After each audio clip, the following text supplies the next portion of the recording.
बिस्मिल्लाहिर्रहमानिर्रहीम, अस्सलाम वालेकुम, good morning, have a nice day. कैसे हैं आप सब? माय यूट्यूब फैमिली, क्यूट सी फैमिली। मैं अल्लाह का शुक्र बिल्कुल ठीक। आप सबकी दुआएं हैं। आप सुनाएं, आप सबका क्या हाल है? खैर खैरियत से हैं? तो मैंने अपने व्लॉग का स्टार्ट कर लिया है। अब मैं क्लीनिंग वगैरह कर रही हूँ। आपको पता है कि हम हाउस वर्किंग के काम कभी भी ख़त्म नहीं होते।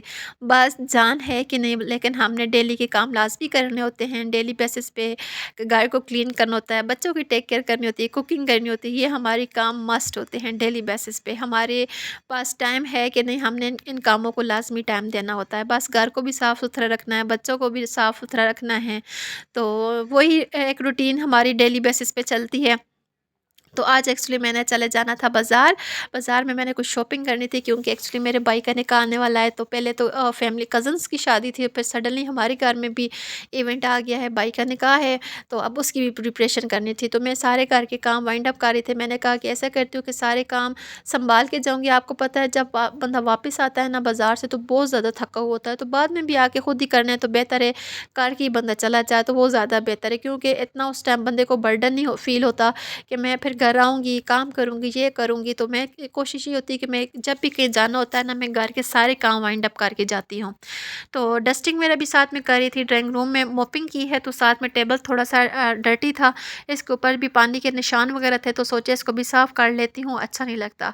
तो फिर मैं हमेशा मेरी ये आदत होती है कि मैं जब भी ड्राइंग रूम में आती हूँ ना, तो मैं थोड़ा-सा कर्टन साइड पे करती हूँ। विंडो क्लोज़ ही रहती है, लेकिन कर्टन साइड पे करती हूँ, इससे थोड़ी-सी फ्रेश सी हवा भी आती है, और वो एक होता है ना फ्रेशनेस का एहसास, वो होता है, मुझे बड़ा अच्छा लगता है।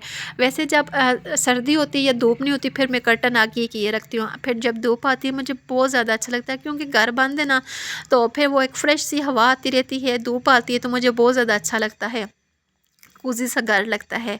आज मैंने सारे घर के डोर भी साफ़ किए हैं। 2-3 दिन हो गए थे, मैं सोच रही थी करती हूँ, लेकिन नहीं कर सकी।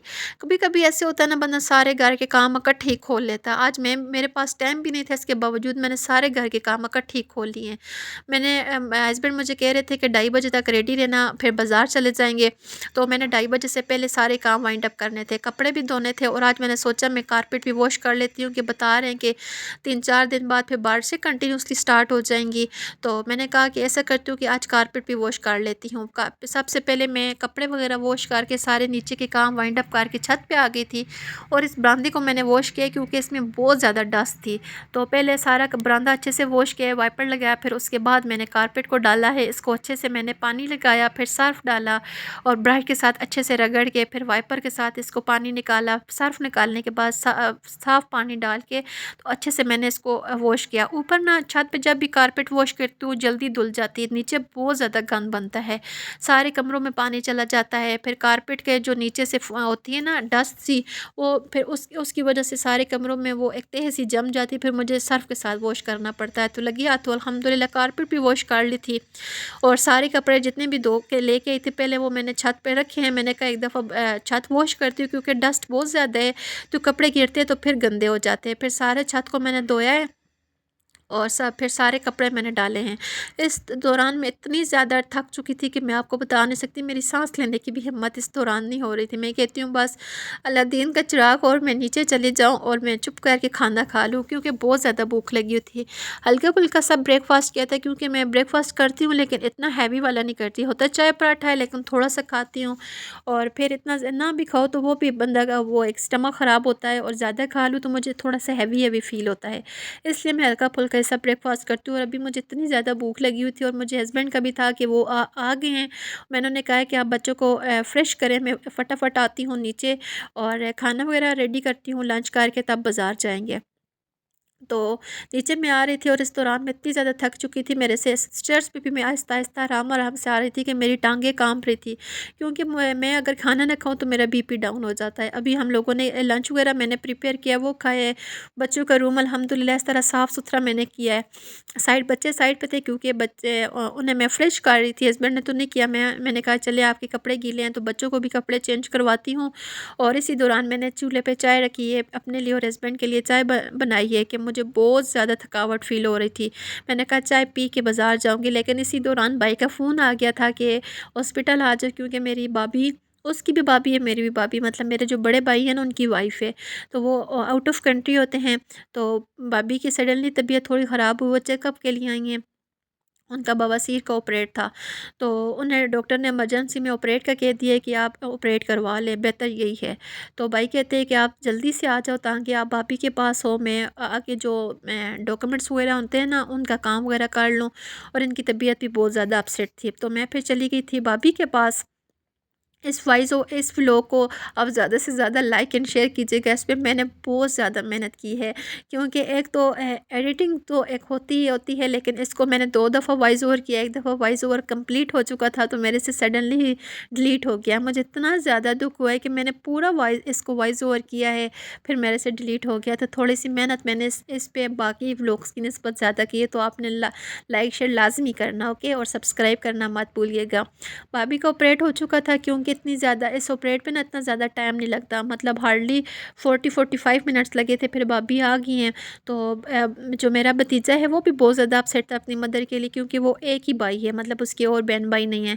तो एक बच्चा जो होता है वो थोड़ा ज़्यादा सेंसिटिव भी होता है और लाडला भी होता है। तो फिर मैं बच्चों को लेके, अपने बच्चों को लेके और भतीजे को लेके मैं घर आ गई थी, क्योंकि वो भी परेशान था। मैंने कहा चले घर आएगा तो थोड़ा सा बहल भी जाएगा और खेलेगा भी, और घर में आके खाना भी बनाना था, क्योंकि दिन को भी किसी ने इतना ख़ास खाना नहीं खाया। भाभी की अम्मी भी आ गई थी, उनके अब्बू भी। तो मैंने कहा ऐसा करती हूँ घर जाके तो भाभी के लिए भी कुछ ले आती हूँ और अपने अपने लिए भी खाना बना के ले आऊँगी, क्योंकि सारा दिन कामों में बिज़ी थी और इसके अलावा उनके लिए भी खाना नहीं था बनाया हुआ था। मैंने कहा घर जाके खाना बना के आती हूँ ताकि हम मिल बैठ के खाना खाएँगे इंशाल्लाह रात को। तो अभी हम लोग घर जा रहे थे, मेरे घर से और हॉस्पिटल से तकरीबन 5 से 10 मिनट का डिस्टेंस है। तो सबसे पहले मैं आई हूँ फटाफट, तो गाउन वगैरह उतारा और उसके बाद मैं खाना बनाने में लगी थी कि टाइम कम था, क्योंकि मेरे पास एक ही चूल्हा है और मैंने 3-4 डिशेज़ बनानी थी, खिचड़ी भी बनानी थी और सालन वगैरह भी बनाना था। तो सबसे पहले जो मैंने मटर निकाल के रखी हैं वो ही मैंने फ्रीज़ जो किए हुए थे वो मैंने निकाले हैं। सबसे पहले मैंने थोड़ा-सा प्याज़ को फ्राई किया है, फ्राई करने के बाद फिर मैंने उसमें से उसको निकाल के तो टमाटर का पेस्ट और प्याज़ को ना मैंने ग्राइंड किया है और उसके बहुत अच्छी ग्रेवी बनती है। एक टेस्ट भी अलग सा आता है और ग्रेवी बड़ी अच्छी बनती है। तो ऊपर से ना जब ग्रेवी हो ना तो उसके ऊपर से वो प्याज़ और जो टमाटर होते हैं ना वो ऊपर नहीं आते, मतलब स्मूथ सी ग्रेवी होती है, तो बड़ा प्यारा सा एक वो टेक्सचर आता है। इसके बाद फिर मैंने खिचड़ी बनाई, खिचड़ी के बाद फिर मैंने सरसों का साग बनाया था देसी घी में, और फिर इसके बाद सरसों के साग के बाद खिचड़ी बनाना शुरू कर दी। फिर फटाफट सारी चीज़ें रखी और फिर मेरा भतीजा उस दौरान अपनी मदर को मिस कर रहा था। मैंने कहा चलो अब हम लोग खाना भी रेडी हो गया, अभी हम जाते हैं। ये तकरीबन 7 साढ़े 7 का टाइम था। तो भाभी को इस दौरान लिक्विड चीज़ देने की परमिशन दे दी थी डॉक्टर ने। इनके लिए फिर कहवा बनाया था और साथ में सूप बनाया था। मैंने कहा चले जिस चीज़ का दिल हुआ वो खा पी लेंगे, क्योंकि फिर मैंने बच्चों को लेके वापस घर आ जाना था। तो फिर रात को बंदे का कभी दिल करता है, तो आपको पता है मरीज़ थोड़ा-सा सेंसिटिव भी हो जाता है, उसका दिल छोटा होता है। तो मैंने कहा जो चीज़ आपको अच्छी लगी, मैंने 2-3 चीज़ें बनाई हैं, जो चीज़ आपको रात को अच्छी लगी तो आप खा लीजिएगा। फिर मैं बच्चों को लेके हम लोग घर आ गए थे और बस आज का दिन ऐसे ही गुज़रा है हॉस्पिटल में और घर में ही, मतलब घर के और हॉस्पिटल के चक्कर लगते रहे। अल्लाह पाक तमाम बीमारों को शिफ़ाए कामिला नसीब अता करे।